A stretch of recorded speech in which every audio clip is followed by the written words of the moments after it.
Hei, minä olen Marika. Tämä video, jonka teen, on erityinen video. En ole yleensä tehnyt tällaisia, vaan tämä on poikkeus. Kerron nyt osan elämästäni, jota en yleensä jaa. Aluksi kerron lapsuudestani.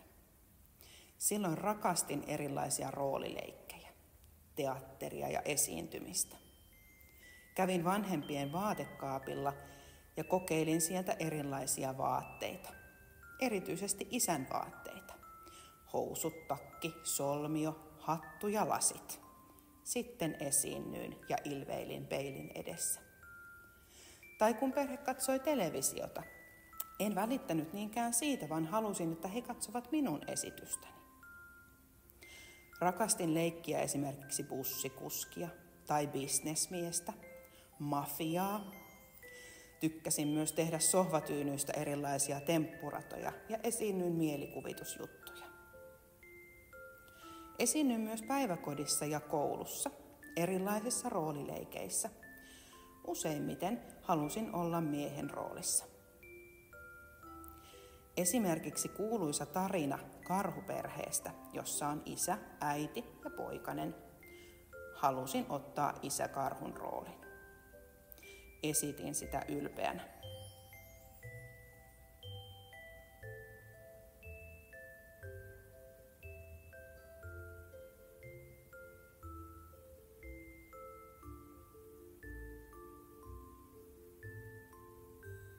Minulla on 2 vanhempaa veljeä ja heidän rajuissa leikeissään olin aina mielelläni mukana. Ne kiinnostivat minua. Harrastin myös erilaisia urheilulajeja. Veljien kanssa pidin erityisesti painimisesta. Leikimme myös sotafiguureilla ja pidin siitä paljon.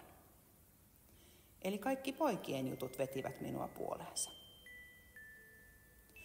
Kouluaikana kaveriporukassa huomasin, että minä olen vähän erilainen kuin muut. Muut tykkäsivät tyttöjen jutuista, tyttöjen vaatteista, barbileikeistä, hevosista. Mutta ne eivät kiinnostaneet oikein minua. Minä pukeuduin veljeni vanhoihin pieneksi jääneisiin vaatteisiin oikein mielelläni. Ja poikien jutut kiinnostivat enemmän. Tuntui, että olin erilainen ja vääränlainen. Yritin muuttua ja samaistua tyttöihin. Yritin pukeutua tyttöjen vaatteisiin ja olla mukana heidän tykkäämissään jutuissa, heidän ajatusmaailmassaan. Kun he ihastuivat poikiin, yritin olla myös siinä mukana. Mutta oikeastaan mitään ihastumisen tunteita poikiin en kokenut. Ajattelin, että pojat ovat kavereitani enemmänkin. Tuntui, että olin näiden 2 maailman rajalla. Tykkäsin poikien jutuista, mutta minun olisi pitänyt kuulua tyttöjen maailmaan. Se ei ollut helppoa. Murrosiän lähestyessä tajusin ensimmäistä kertaa, että on olemassa sateenkaariyhteisö ja sateenkaarimaailma. Avasin ovea sinne ja menin katsomaan. Tämä maailma teki minun vaikutuksen. Tuntui, että se oli minun paikkani. Löysin oman identiteettini sieltä ja samaistuin muihin.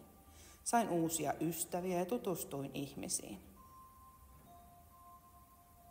Tuntui, että olin löytänyt paikkani. Mutta kuitenkin peräännyin sieltä pois ja suljen oven takanani, koska yhteiskunta siihen aikaan ei hyväksynyt sateenkaariyhteisöä. Ajattelin, että ystäväni, perheeni ja tuttavani, hyväksyisivätkö he minut, jos minä kuuluisin sateenkaariyhteisöön. Epäröin asiaa. Siitä lähtien elin kuin kaksoiselämää näiden eri maailmojen välillä. Halusin olla hyväksytty ja halusin miellyttää muita ihmisiä, mutta samaan aikaan sateenkaarimaailma kuitenkin veti puoleensa. Mitä enemmän olin sateenkaariyhteisössä, tuntui, että se antoi vahvistusta identiteetilleni. Ajatusmaailmani, ulkonäköni, vaatetyylini alkoivat muuttua. Olin mukana Pride-marsseilla ja muissakin erilaisissa tapahtumissa. Ajoin sateenkaarioikeuksia ja olin feministi. Yhteisö antoi minulle myös enemmän rohkeutta avautua muille ihmisille ja kertoa, kuka olin. Kuitenkin aina välillä kokeilin esimerkiksi olla ihmissuhteissa miesten kanssa, mutta se ei koskaan oikein toiminut.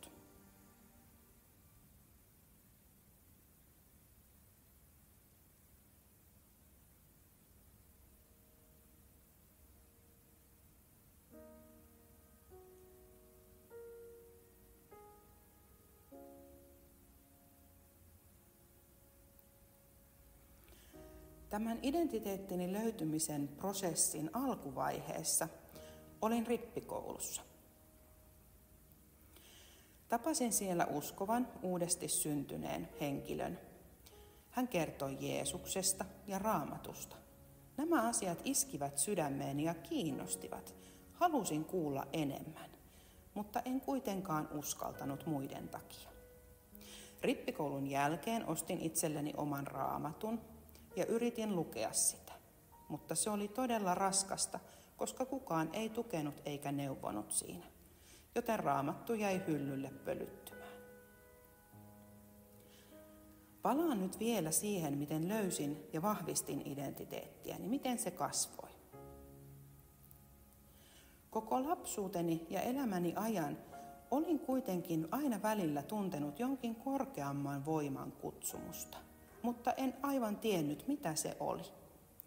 Esimerkiksi rippikoulussa tunsin kutsua. Myös muistin, että silloin kun olin ollut pieni, meitä oli kehotettu yhdessä rukoilemaan, vaikken sitä silloin ymmärtänytkään. Samoin meille oli kerrottu, että Jumala näkee kaiken, mitä ihminen tekee. Ja nämä asiat pysyivät mielessäni ja muistuttivat minua aina välillä. Homobaari DTM:n pihalla seisoessani kerran katsoin viereiseen rakennukseen, jossa oli lähetysseurakunta. Sekin tuntui jotenkin vetävän puoleensa, mutta en ihan ymmärtänyt sitä. Jossain vaiheessa eksäni antoi minulle kirjan ja kehotti lukemaan sen. Kirja oli Kuolemankauppias K.K. Siihen aikaan en ollut niin kiinnostunut lukemisesta, mutta tämä kirja veti puolensa ja luin sen hetkessä läpi. Se herätti paljon ajatuksia, miten Jumala voi parantaa, pelastaa ja vapauttaa tällaisenkin ihmisen. Se oli vaikuttavaa. Myöhemmin Tampereella tapasin erään miehen, uskovan, ja hän kertoi minulle Jeesuksesta ja evankeliumista sekä helvetistä. Hän oli myös ostanut kirjan 23 minuuttia helvetissä ja antoi sen minulle. Tämäkin kirja tuli luettua hetkessä ja se jäi vaivaamaan mieltäni. Mietin kuoleman jälkeen, minne olen menossa, helvettiinkö vai taivaaseen? Miten pelastun? Elämäni eri vaiheissa Jumala on siis lähettänyt uskovia kohtaamaan minua. Eräs heistä tuli hyväksi ystäväkseni. Hän kertoi todistuksen uskoon tulostaan, ja se jäi mieleeni. Hänestä tuli ikään kuin minun ankkurini, joka oli aina takaraivossa muistuttamassa. Hän selvästi oli Jumalan lähettämä muistuttaja Jumalasta, Jeesuksesta ja hengellisistä asioista. Ne pysyivät aina jossain takaraivon sopukoissa. Elämäni etsikkoaikana mietin elämän tarkoitusta. Aloin tutkia eri uskontoja. Etsin niistä vastausta. Mieleeni tuli myös rukous ja ajattelin kokeilla rukousta. Annoin asian Jumalalle ja kysyin, mikä uskonnoista on oikea, miten pelastun. Mutta en saanut mitään vastausta. joten asia jäi silloin syrjään, hiljaisuuteen. Ehkä siksikin, että aloitin silloin vakavan suhteen, elin avoliitossa naisen kanssa, ja nämä muut asiat olivat hiljaa sivussa. Mutta kun elämässäni myöhemmin tuli taas kriisiä, mieleeni palasivat hengelliset asiat, Raamattu ja Jumala. Jumala lähetti erään miehen, saman joka oli aikaisemmin lahjoittanut minulle kirjan, ja hän kutsui minua luokseen. Siellä pääsin tutustumaan, kuka Jeesus on ja Raamattuun, ja pystyin kysymään kysymyksiä.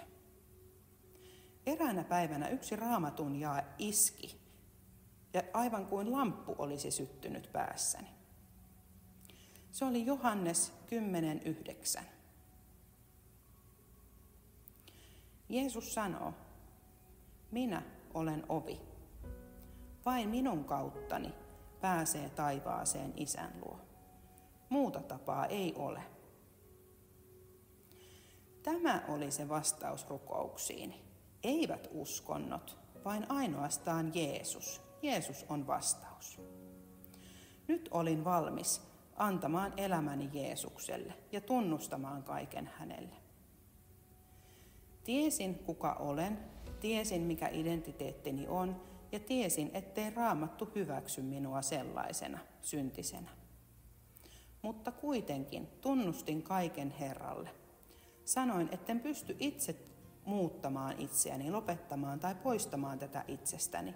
En tiedä miten, mutta Jeesus on vastuussa siitä, että hän hoitaa minua eteenpäin. Miten se tapahtuu, en tiedä, mutta kun uskon Jeesukseen ja otan hänet sydämeeni, asiat tapahtuvat. Jätin siis kaiken Herran käteen.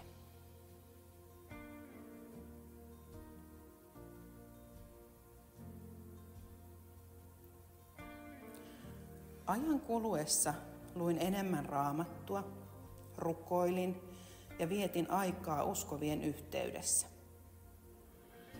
Vähitellen huomasin, että sisimpäni alkoi muuttua. Myös vaatetyylini, ajatusmaailmani muuttuivat. Ulkonäköni muuttui. Siihen ei tarvittukaan omaa pinnistelyä, vaan niin kuin Raamattu lupaa, kun on ottanut Jeesuksen sydämeensä, uudesti syntyy Pyhästä Hengestä. Muuttuu uudeksi ihmiseksi. Olin aivan hämmästynyt. Jumala on todellakin elävä ja pystyy tekemään muutostyötä minussa. Uskoni alkuvaiheessa minulla oli kuitenkin identiteetti, vanha identiteetti, jota yritin salata, tukahduttaa ja sammuttaa. Vaikka muut asiat menivät eteenpäin ja muuttuivat, tuntui, että identiteetti oli vielä se sama vanha. Mutta kiitos Jumalalle, hän lähetti uskovan sisaren elämääni.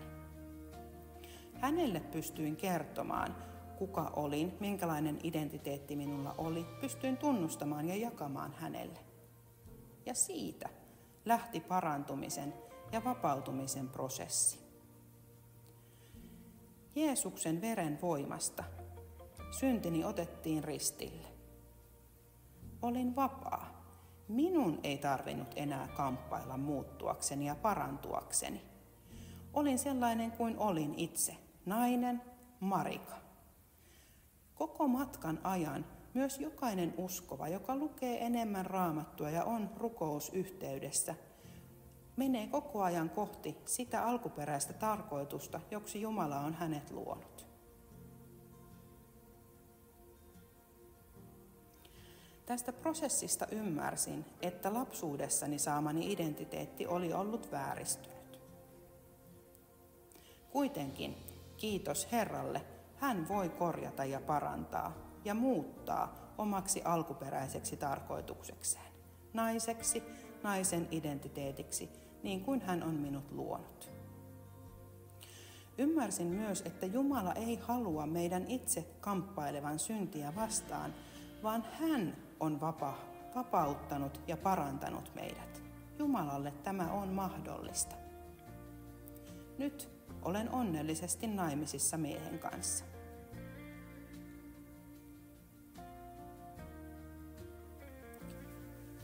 Rakkaat ystävät, sisaret ja veljet.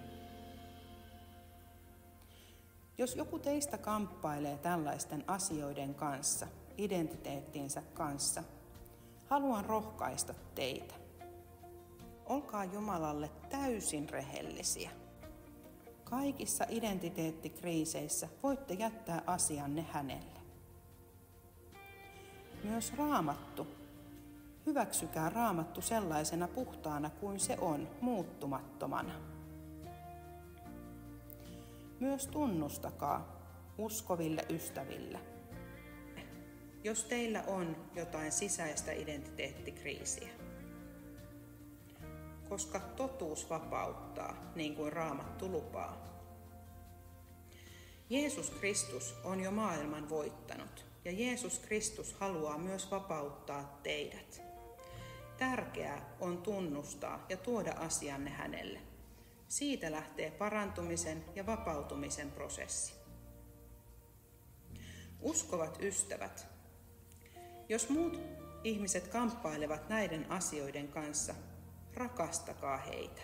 Ottakaa heidät yhteyteenne ja tukekaa heidän parantumisen ja vapautumisen prosessia Jeesuksessa Kristuksessa.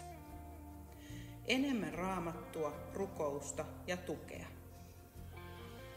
Älkää koskaan hyväksykö syntiä. Vain ainoastaan rakastakaa ihmisiä. Lopuksi haluan vielä kiittää kaikkia teitä, jotka olette rukoilleet puolestani.